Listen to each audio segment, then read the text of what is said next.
is tough. Alright, so you guys saw the vlog. Hopefully you enjoyed it. It was definitely a scavenger, well, not a scavenger hunt, but like it was a journey to get this pair of shoes. So definitely a story attached to it now that I do have it. But yeah, overall, when I first saw it in hand, when I was checking out the pair before I, left the store, there was slight blemishes on it. So if you guys end up getting a pair or you're still waiting for your pair to come in the mail, definitely see if there's craftsmanship issues with it, loose threads, glue stains, blemishes, all that stuff. But there was one little tiny blemish on the toe, and I had to exchange it. They didn't give me a hard time. Usually retailers will give you a hard time.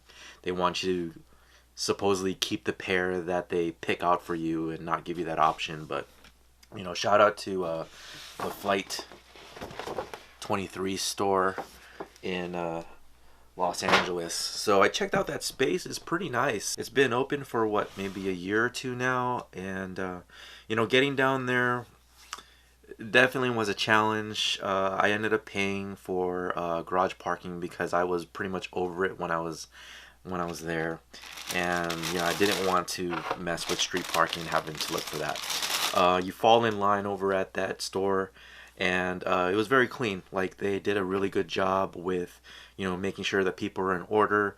I've heard that past releases, especially for the Travis Scott ones, the line was wrapped around the building. But when I got there around 3 o'clock, 3:15ish, I thought it was, pretty decent, and security was in line, making sure that people were in order. They didn't have any of the resellers. Well, you can pretty much pick them all out. Even some people come up to you and ask if you got multiple pairs, which was pretty annoying, but it is what it is. But this is it. Travis Scott Air Jordan 6, and like I said, look for craftsmanship issues with your pair. I did with the initial sneaker that I picked up, but this one ended up being okay. So it pretty much reminds me of the Undefeated 4, and it's got that look to it.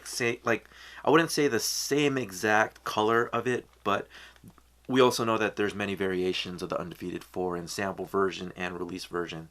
So it does come with the olive green laces on them already, and it gives you a choice between the yellow and then this gray, which is like a dark gray. So pretty much your preference, whether you want to keep the laces that are on it or go pretty hyped up with the yellow, or mute with the dark gray.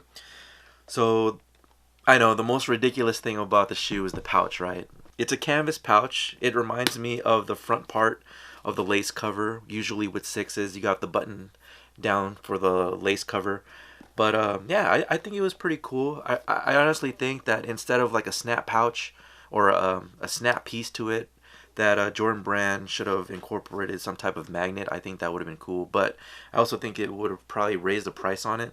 These shoes were already $250 retail, which is, astronomical when it comes to retail pairs of an Air Jordan 6 with the same type of, tech in it. But again, you're not paying for the performance aspect of it. You're paying for the lifestyle version of it. And Travis Scott is definitely one of those entertainers that have pushed the envelope for Jordan Brand when it comes to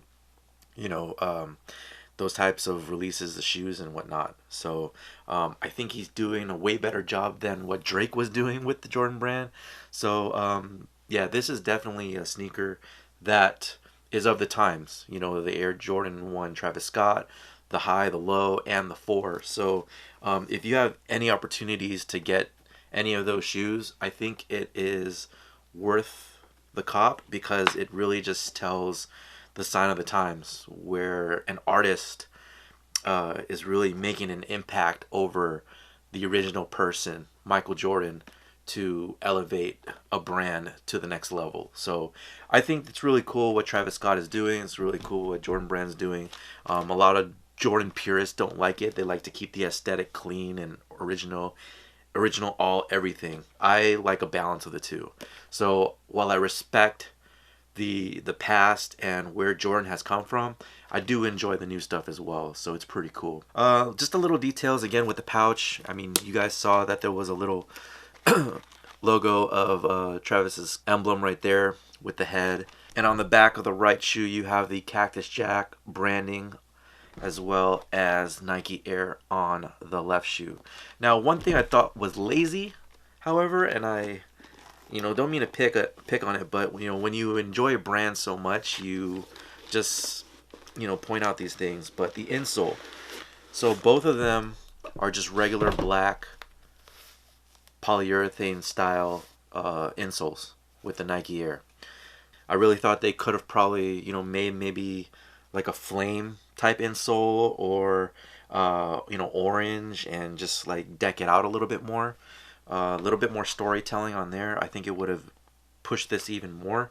But other than that, I thought it was a great shoe. You got all the little infrared hits on there, the translucent smoky pull tab on the back, the canvas on the tongue, the distressed and frayed look of the tongue up top, smoky look of the rubber, the Cactus Jack branded lace locks, and the glow in the dark sole.